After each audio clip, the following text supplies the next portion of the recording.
พักเวียกพักงานจะข่าวพี่น้องมาโอ้มาลมกันมาเบาหนองหัวม้วนกันกับซ่องพอซ่อนมาเล่าซึ่งพอซ่อนจะมาเล่ารวบรวมเกี่ยวกับความประทับใจและก็ความดีใจบ่ขึ้นบ่ฟันว่าศิลปินและก็ทางหนักแต่งเพลงรุ่นระดับครูบาอาจารย์จะมาเยี่ยมยามพอซ่อนจนฮอดเงินฮอดซานก็โดยรวมแล้วเนาะพี่น้องเนาะก็ถือว่าเป็นภาพที่ประทับใจที่สุดสำหรับพอซ่อนเนาะที่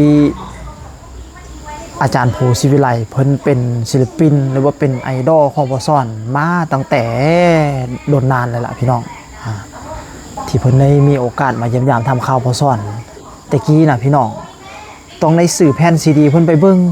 ส่วนจะได้สัมผัสตัวเป็นๆว่าซั่นซะศิลปินน่ะมันบ่ธรรมดาเด้เนาะอันนั้นก็คือความภาคภูมิใจเนาะแต่กับมีมื้อนึงที่พวกเฮาก็บ่คิดบ่ฝันจังน้อยล่ะว่าสิได้มาพบพ่อเพิ่นว่าซั่นซะ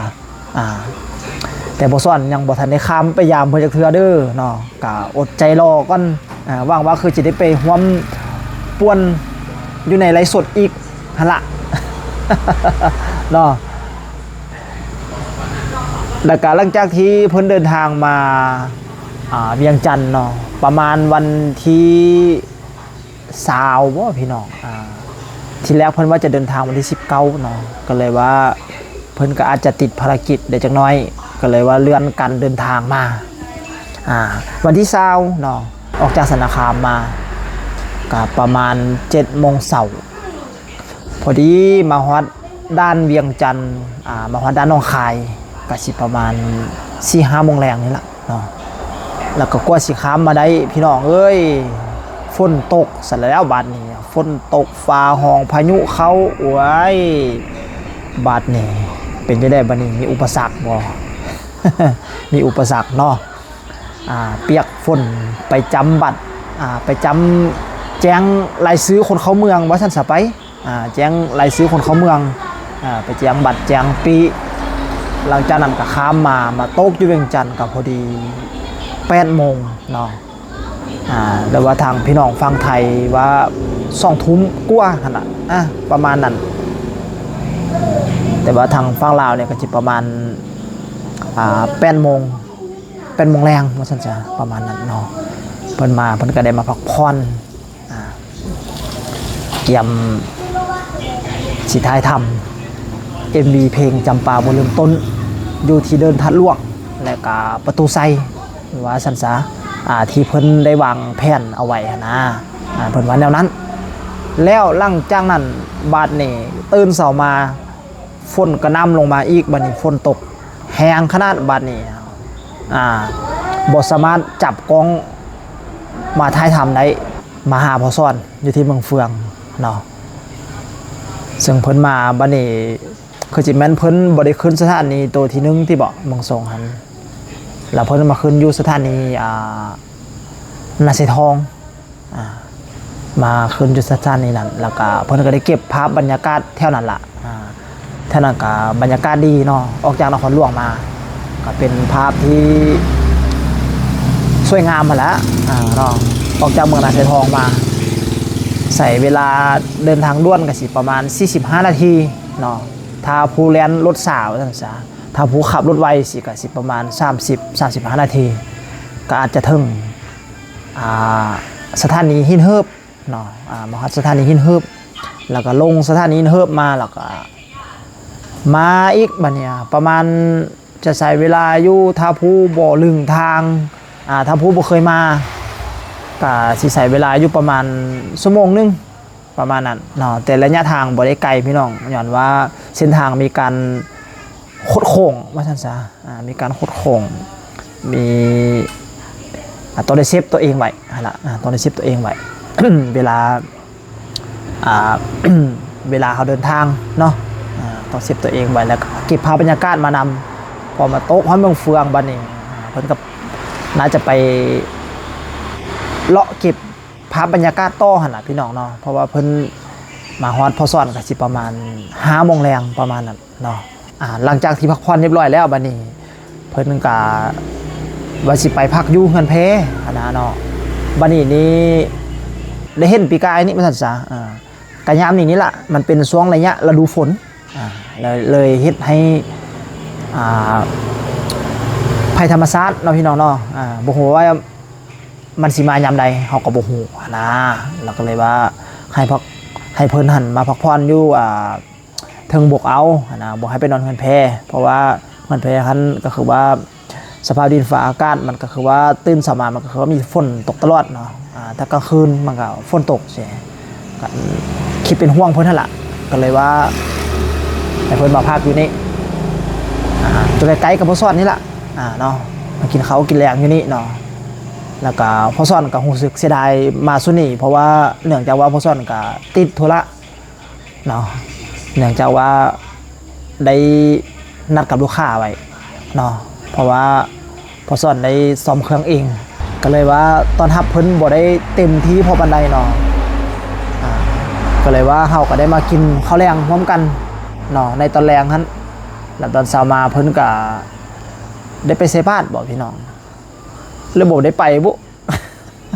เนาะก็รู้สึกว่าบ่ได้นอนดึกพอปานใดนะมื้อนั้นนะเพราะว่าเพิ่นไปเซบาดว่าซั่นพอซ่อนตื่นขึ้นมาก็โทรหาเพิ่นก็สิประมาณตอน6 โมงปลายนี่ล่ะประมาณ6 โมงปลายนึงนี่เพิ่นว่าโอ้ไอ้มาฮอดอันนั้นล่ะเด้อว่าซั่นมาฮอดครัวน้ำลีกแล้วว่าซั่นกำลังเก็บภาพบรรยากาศอยู่ว่าซั่นกำลังเกียมถ่ายทำ MV เพลงละว่าซั่นพอซ่อนก็บ่ได้รบกวนเพิ่นเลยหลังจากนั้นเนาะแล้วก็มาเฮาก็มาเจอกันอยู่ที่ตลาดอาหารเนาะก็มากินข้าวทีนี้ก็คือว่าปั่นข้าวเช้า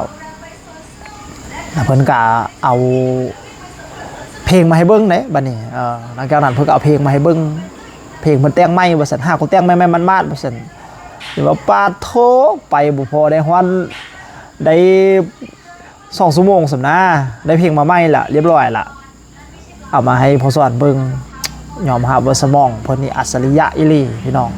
ได้ฟังเบิ่งแล้วบ่พี่น้องสร้างงานเมืองเฟืองว่าซั่นจักสิให้ไผเป็นผู้ถ่ายทอดบ่ฮู้จัก เพิ่นว่าเขียนลงไปก่อนว่าซั่นเห็นเพิ่นใส่ไกด์เพลงมาเรียบร้อยแล้วอ่อนซ้อนแต่น้ำเสียงเพิ่นนั่นล่ะโอ้ยมอนอ่อนซ้อนอีหลีสำหรับเสียงอาจารย์ภูนี่ยอมรับเลยว่าเสียงเพิ่นนี่บ่ธรรมดาพี่น้องแต่เวลาเพิ่นเว้านี่ก็ม้วนแล้วนะ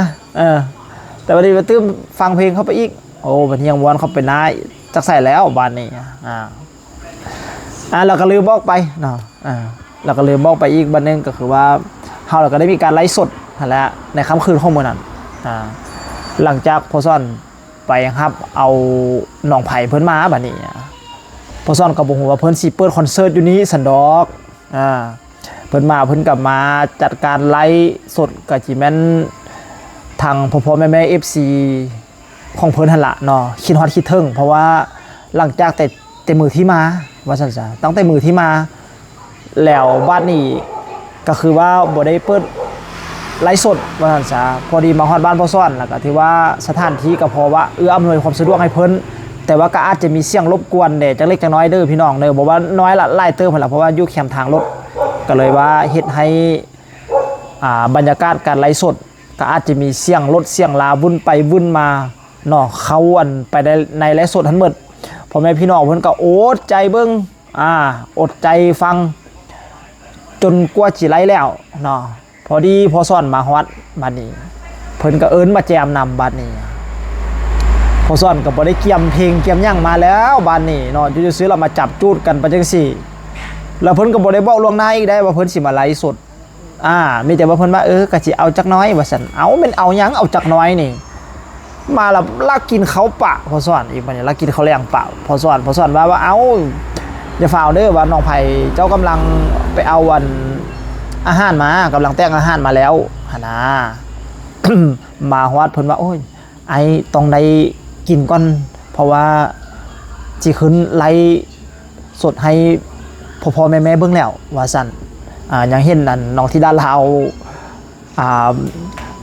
เอาไม่ยังก็เชฟเอ็นบ่เขาไปกินอยู่ในไลฟ์เลย เนาะในอาหารแรงมื้อนั้นพ่อซ่อนก็มีหยังบ่สู้เพิ่นกินเด้อมีตำบักหุ่งตามบ้านๆนั่นแหละแล้วก็มีทอดปลาธรรมชาติบ้านเฮานี่แหละเนาะแล้วก็มี ทอดจีนายบ้านพอซอยเอิ้นจีนายแต่ว่าทางพี่น้องทางฝั่งไทยเอิ้นไม่ยังบุเนาะกับบ่ฮู้อันนั้นนะก็มีแต่ว่าคอมเมนต์เข้ามาบอกพอซอยหน่อยเด้อว่าเอิ้นอีหยังอันบ้านพวกเจ้านั่นนะแต่บ้านพอซอยเอิ้นจีนายเนาะเราก็เลยว่าหลังจากกินเขาแล้วบัดนี้เพิ่นก็มาบอกพอซอยมาแจมนำทางตื่นเต้นทางดีใจทางบ่ฮู้น่าสิเว้าเลยบ่ได้ตอบคอมเมนต์พ่อๆแม่ๆ FC ซับมื้อนั้นนะย้อนว่าตื่นเต้นแฮงบ่ฮู้ว่าสิเอาไปใส่จอตัวใดพอซ่อนก็จนลืมบันทึกภาพไว้เลยมื้อนั้นน่ะเพราะว่าโทรศัพท์ก็พอดีแบตเตอรี่เบิดเนาะก็เลยว่าบ่ได้เอา power bank ซับ power bank ก็บ่ได้ซักก็เลยว่าขาดโอกาสที่ว่าสิเก็บภาพบรรยากาศตอนไลฟ์หัดไว้กระทันในไทยฮุบเก็บกับในนึงบอกพี่น้องนี่ก็คือเรื่องราวที่พ่อผู้ศิวิไลเนาะได้มาเยี่ยมยามพ่อซ่อนอยู่เมืองเฟืองในเทื่อนี้เนาะก็หวังว่าพ่อผู้ก็อาจยังสิได้มาไล่เทื่ออยู่ดอกพี่น้องเนาะเป็นจังได๋ก็นี่ล่ะคือความฮักแพงว่าเนาะมันว่าสยาของพ่อซ่อนก็คือซ่อนใส่น้ำทองมันว่าตอนนี้ไปจะให้ไปใส่ซื้อซ่อนชีวิไลได้เพิ่นว่าสั่นเพิ่นว่าโอ้ยเป็นแต่บุญแต่คุณเนาะที่ครูบาอาจารย์เพิ่นจะให้ใส่นามสกุลร่วมนำพอซ่อนก็ยินดีเนาะแต่ว่าบุญวาสนาพอซ่อนสิไปฮอดไปถึงเพิ่นบ่นั่นนะพอซ่อนก็ขอขอบใจนำเด้อเนาะที่ FC พ่อแม่บ้านชีวิไลที่มาตุ้มมาลุมมาหักมาห้อมพอซ่อนอีกคนนึงเนาะขอฝาก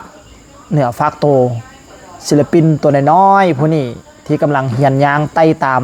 ครูบาอาจารย์นี่ละเนาะก็ถือว่า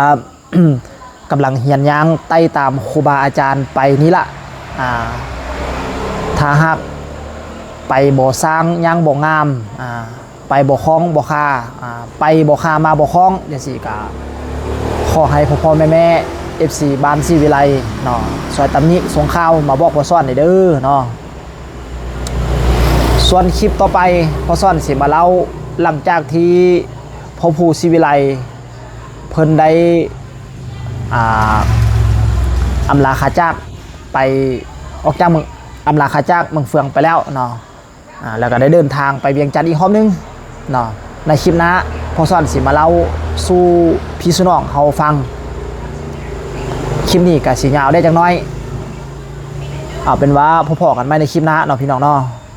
ขอให้พ่อแม่พี่น้องมีความสุขในการรับชมคลิปสำหรับคลิปนี้สบายดี